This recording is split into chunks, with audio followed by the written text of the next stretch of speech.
안녕하세요. 투자의 단서 단서맨입니다. 최근에 이제 하락장이 한번 오고 나서 약간의 이제 뭐 보합장이 오는 것 같아요. 그래서 어떻게 이제 대응해야 될지 그런 것들 좀 질문하시는 분들도 있고 해가지고 간략하게 현재 지금 나스닥을 바라보는 저의 생각에 대해서 조금 이야기를 해보려고 합니다. 먼저 나스닥 100 인덱스인데요. 현재 이제 보시면은 4월에 무역전쟁 이후로 계속해서 상승만 이어지다가 이제 약간 쉬어가는 구간들이 좀 이제 발견이 되죠. 사실 이제 계속 오르기만 했기 때문에 어느 순간 우리가 좀 하락에 대해서 익숙해지는 어떤 그런 것들이 좀 사라진 거 아닌가. 근데 계속 상승만 하다 보니까 하락의 느낌을 좀 잊어서 조금 조정장일 뿐이거든요. 근데 약간 여기서 이제 하락봉이 좀 길게 나오다 보니까 뭔가 이게 조정장의 시작일 수도 있겠다, 또는 뭔가 잠깐 피신해야 되는 어떤 순간이 아닌가, 이런 생각들을 많이 하셔가지고 아마 그런 질문도 많이 하시는 것 같아요. 그래서 전체적으로 한번 관련한 어떤 지표들 좀 살펴보면서 전체적인 제 생각 마지막 정리하도록 하겠습니다. 먼저 CNN에서 제공하고 있는 Fear and Greed 인덱스입니다. 공포 탐욕 지수가 지난번 금요일이었죠. 그때 27이었는데 어제 장 마감 이후에도 27로 유지하고 있습니다.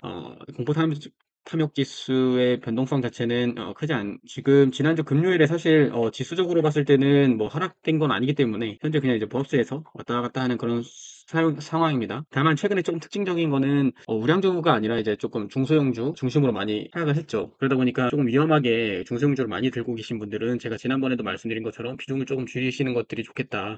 사실 조금 뭐 적자가 계속 나고 있고 언제 흑자가 전환될지 모르고 사업이 반드시 성공해야만 주식이 상승할 수 있는 그런 주식들은 오른다고 해서 무조건 매수하지 마시고 너무 고점에서는 들어가지 않는 것이 좋다라고 개인적으로 생각을 하고 있고요. 혹시나 그런 것들에 대한 변동성을 이겨낼 수 있다라고 하실지라도 단기적으로 좀 하락도 이제 금방금방 오기 때문에 그 하락 때 조금씩 분할해서 매수하는 것들을 추천을 드리고, 항상 제가 말씀드리는 현금 비중 개인의 성향에 따라 다르지만 많게는 30% 정도까지 가지고 있는 것들을 추천드립니다. 다음은 월스트리트 저널에서 나온 빅스 지수입니다. 그래서 지금 현재 빅스 지수는 20에서 왔다 갔다 하고 있는데 기존에 15, 16에서 왔다 갔다 하던 그건 시절이 오랫동안 지속되다 보니까 오랜만에 이렇게 좀 튀고 있는데요. 아직까지는 뭐 그렇게까지 염려할 정도는 아니다, 그렇게 이제 생각을 하시면 될 것 같습니다. 다음은 S&P 500 지수에 대한 마켓 프라이스입니다. 이 초록색 선이 이제 50일 이동 평균선보다 위에 있는 종목의 전체 비율이 몇 퍼센트 정도 되느냐에 대한 지수인데요. 지난주 금요일 날 조금 이제 하락을 했다가 다시금 43 정도로 반등을 했습니다. 하지만 50일 기준으로 봤을 때는 여전히 하락세에 접어든 종목들이 많이 있기 때문에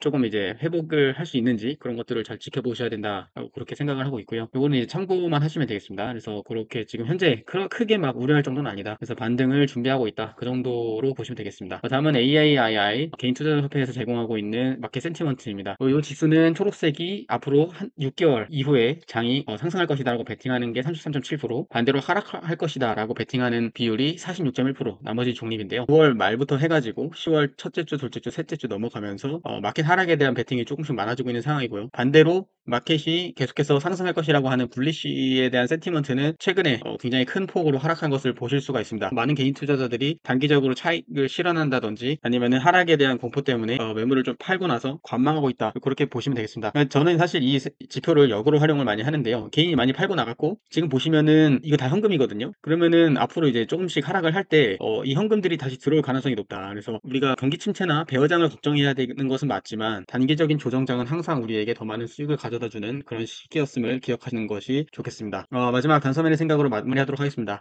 많은 분들이 알고 계신 하이먼 민스키의 경고에 대한 이야기인데요. 이 얘기를 좀 해보도록 하겠습니다. 하이먼 민스키는 경제학자입니다. 그분은 이제 뭐라고 하셨냐면은 안정은 불안정을 낳는다. 이게 무슨 말이냐면은 우리가 좋다고 하면서 계속 주식이 올라가요. 또 좋다 하면서 막 올라가고 과열되거든요. 빚내서도 투자하고 뭐 돈 복사야 된다는 얘기 나오고 많은 분들이 인터넷에다가 수익을 인증하기 시작하죠. 근데 당연히 이제 엄청난 과열장에서는 일부 사익 실현이 이제 나오기 시작합니다. 하지만 다시 반등이 났을 때 역시 내가 또 속았구나, 이거는 올라갈 수 있어라고 생각하면서 많은 분들이 다시 매수하거든요. 하지만 과열된 것들은 다시 반드시 정상화되기 마련입니다. 그래서 여기까지만 이게 내려가야 되는데 실제로는 우리 공포라고 하는 것이 심리적으로 이제 정상적인 가격이 와도 더 떨어질 수 있을 거라는 그런 우려 때문에 더 많이 팔게 되는 거죠. 그래서 실제로 이제 주식 가지고 다니는 훨씬 더 많은 폭으로 주식이 하락할 수가 있습니다. 근데 이때 사실 매수를 해야 되지만 이때는 정말 모두가 거의 뭐 패닉에 쌓이는 그런 상태이기 때문에 매수라는 거 쉽진 않죠. 근데 제가 여기서 사이클로 한번 좀 말씀을 드려볼게요. 그래서 처음에는 이제 새로운 기술이 등장했다, 또 제도가 바뀌었다, 정책 같은 것들이 등장했다. 예를 들면 뭐 트럼프가 이제 미국 우선주의를 주장하면서 여러 가지 정책들을 펴는데 이것들이 주식 시장의 화랑을 불러올 수 있다, 이런 기대감으로 이제 혁신하고 올라가는 그런 그런 단계입니다. 그래서 이번엔 다르다. 이런 이야기를 많이 하죠. 그리고 나서 이제 쭉쭉 올라갑니다. 올라가면서 빅2가 증가하고 이제 막 돈을 빌려서 사기 시작해요. 왜냐면은 뭐 돈이 복사된다고 생각을 하니까 이 기회를 놓치면 안 되겠다라고 생각을 하면서 개인 투자자들의 과열이 일어납니다. 이후에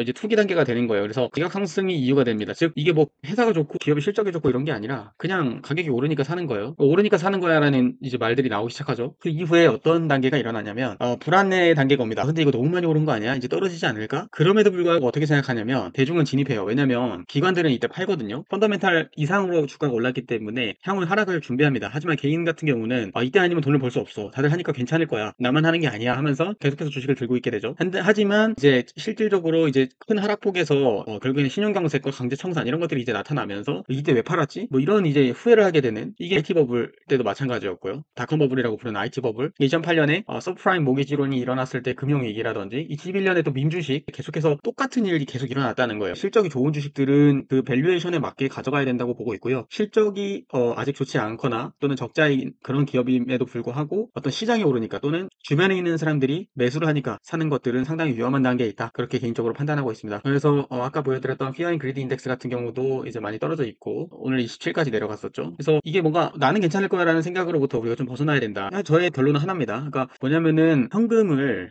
반드시 보유하셔라. 그래서 위기가 왔을 때 더 많은 수익을 낼 수 있는 게 사실은 그 방법이거든요. 근데 그걸 잘 못 견디는 이유가 옆에서 돈을 벌고 있는데 나만 못 버는 거 아닌가라는 그런 우려 때문에 필요 이상의 매수를 하면서 잘못된 방향으로 갈 가능성이 매우 높다. 그래서 이런 장에서는 좀 조심해야 된다는 생각을 하고 있고 지금 사실 시장에서 오는 공포는 굉장히 건강합니다. 이게 와야지만 실질적으로 주식이 상승할 수가 있거든요. 어떤 기업의 실적보다도 너무 가격이 내려가거나 이런 것들은 천천히 매수를 하셔도 좋다고 생각을 하고 있고 그렇지 않은 주식들은 일단 조심하셔라. 현재 단계에서 굳이 매수할 필요는 없다. 개인적으로 그렇게 판단하고 있습니다. 오늘도 성공적인 투자할 수 있으시기를 바랍니다. 민스키를 모르면 폭락을 피할 수 없다. 오늘의 투자의 단서였습니다. 감사합니다.